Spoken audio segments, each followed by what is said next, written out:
Geek Fast. Hi, my name is Anna and I'm a singer. Hi, my name is Peyton and I'm a dancer.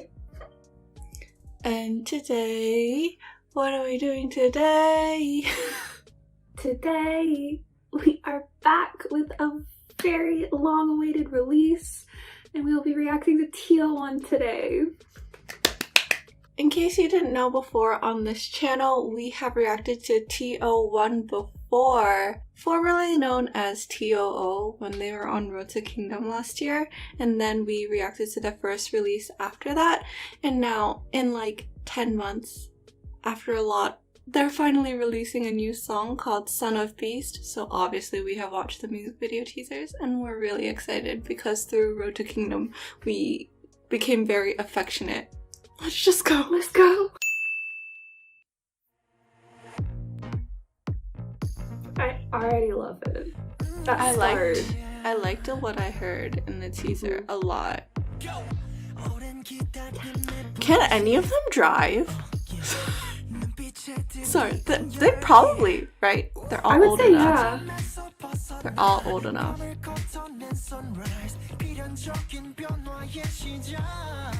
I knew it.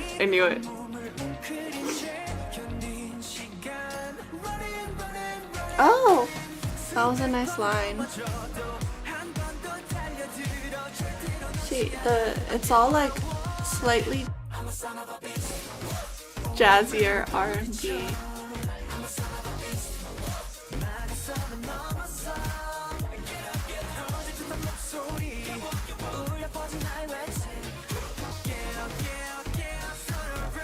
All of the dance is made so that they look wider.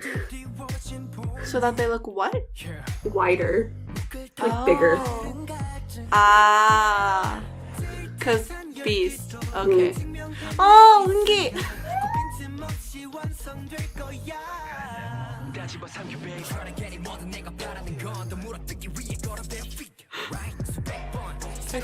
I'm so sorry.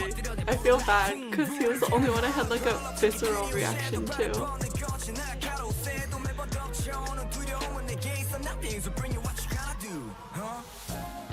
I really like the shots for the rappers.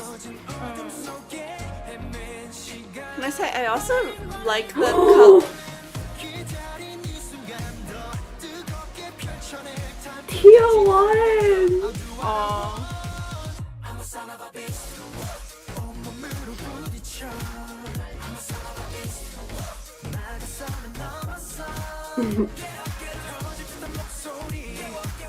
The song is in a really nice range. I've noticed. It's not too up there. Oh.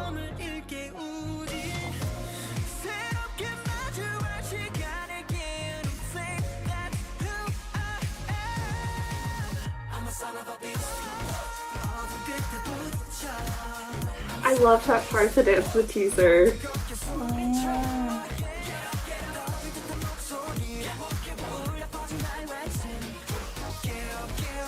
The styling is also really good. They look so good.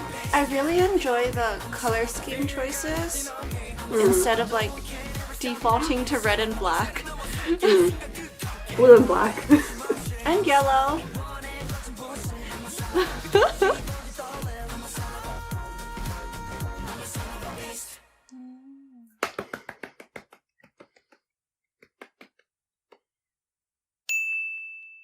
Let's just actually jump straight into talking about some of the things in the dance that stuck out to me during the music video. I said in the reaction, like, everything is made to make them look wider. I just wanted to explain that a little bit more now that I'm not focused on the song and on the music video. So a lot of, especially the chorus choreography that you can see in the music video is meant to make them look bigger, like broader, wider, more imposing, more like a beast. And it's very powerful choreography. So a couple of examples of that, like the very first move they do in the first chorus, they push backwards like this. That makes their chest widen completely and then it pulls their arms back, so you're also emphasizing their muscles. Another good example is at the end of the first chorus when their legs are spread and they're like hinged backwards and reaching forward, that whole position, because it's wide at the base, just makes them look bigger and more imposing. I was curious when we got to the music video if the whole choreography was going to be like that, because I'd actually first had that thought when I saw part of the choreography in the teaser, the V in the teaser, because that whole like chest isolation section, their arms are held out, and so it makes them look bigger and more imposing. So that was really interesting to me. But also that like super strong, like powerful feeling in the choruses contrasted with the verses, which felt like a little bit jazzier because they were doing these more delicate movements where they were like rolling their shoulders or like twisting through their body, and I just really loved that contrast. But also this obviously paid so much attention to detail, and honestly parts of it were giving me like end of the year stage or like Road to Kingdom stage sort of like performance vibes, just because of how interesting like the formations and some of the stuff that they had done in it was. For instance, their shapes were great, like their formations were really interesting. Like the very beginning, the way they're in like a circle around a line that's like crossing back and forth is a really interesting picture. Or like at the beginning of the second verse when I think it's Kyungho and Jisoo are singing, I'm trying to remember. There's this like really cool arm thing they do where Jisoo like swipes his arm around and the three members like break their arms, and it's making this really cool shape. It sort of looks like the hubcap in the wheel of a car. And so like that's just really interesting. And then obviously they had the whole like lay back thing, which they did do in their Rising Sun choreography. It was like a key moment.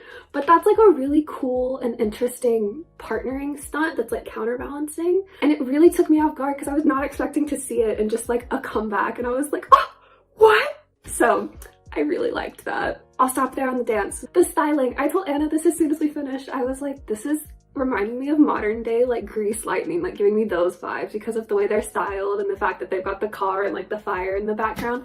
And I really liked that. I thought it was really fitting for the song, and it's just a very like, it was sort of like a modern take on like a classic look. And I thought that it fit all of them really well, like the way they'd done their hair, the TO1 jackets that they had on. I really enjoyed that. But also this song was just so good. I know I'm affectionate for them, but like objectively, this was super enjoyable. And I was just like, wow, out here just raising the bar casually with this comeback, re-debut. I don't know what we're considering it.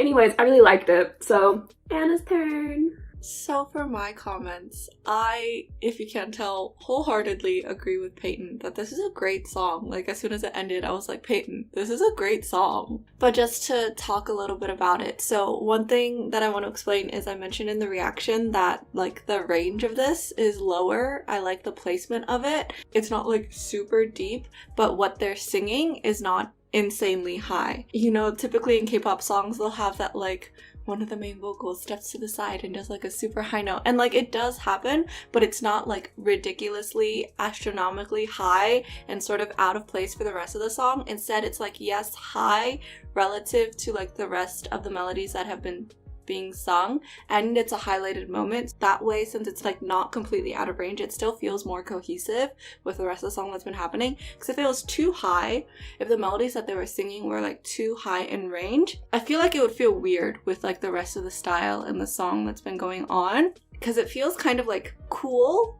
Initially, when I first heard the song, in the teaser, it sounds like the kind of song where typically they would default to having the members wear suits. So I'm really glad that they didn't default that, but you know what I mean? Like those kinds of songs. And I think that's really just because like the bass line, and it's not doing anything like super intricate, but for one thing, the bass line sounds like the actual instrument bass instead of like the super like distorted synth basses. And that bass line presents a common theme throughout the whole song, which is good for like cohesiveness and bringing everything back together. It's something to lock back into, but also, especially in the first verse, it's like the only other thing besides the voice. But even though it is like a main line, the way that they mixed it, it's not overwhelmingly loud, so that you can still focus. Like the voice is still the highlight. Even in like the second half of the first verse, instead of adding another instrumental layer on top, they just add background harmonies. And like I always talk about how harmonies, how like the voice is just like a different texture. So when you have harmonies as a focus, it just like brings a different layer to it. There's this sort of like warmth and depth to it. I thought that was a really nice choice considering like the vibe that they're going for. Obviously the biggest change in the song would be the bridge and the rap section in the second verse. The bridge is just like the highlight moment, like all the instruments that they're using are essentially the same, but they do like change it slightly for like a different section in the song, but the rap section, I mentioned cohesiveness a lot, and that's really what this song is. Like, it's not boring and repetitive, but the little different changes that they're making aren't too drastically different, so it still feels cohesive. And the rap section is like that too, because the bass line that they're doing is essentially the same, just more distorted synth. So instead of sounding like the actual instrument, and like they added trap beat on top and like a few more like playful synth layers to it, so it still maintained like the vibe and theme of the rest of the song. And then also one little thing that I really liked was reverb on their voices, and then another thing was the piano that you would hear, because it's not like an intricate piano line, but like there were kind of rolled chords and like a lot of grace notes. So I really enjoyed this. Okay, I went over time, sorry. So TLDR is TO1 is finally back. We waited patiently. We were super excited for this release, Son of Beast. And if you can't tell, we both liked it, which means TO1 has achieved a very difficult goal of finding a song that is in the Venn diagram of both of our music styles. But like, seriously, this was just such a solid release. The song was great, the music video was great, the performance looks great, and we're just really proud of them and really happy for them. So... But that being said, if you've also been eagerly awaiting for this TO1 release and also think that it's great and amazing and are super excited to listen to the rest of the album, I sure am, I know Peyton is, then please leave a like, comment, subscribe, ding, turn on your notification bell. I'm a son of a beast. And bye!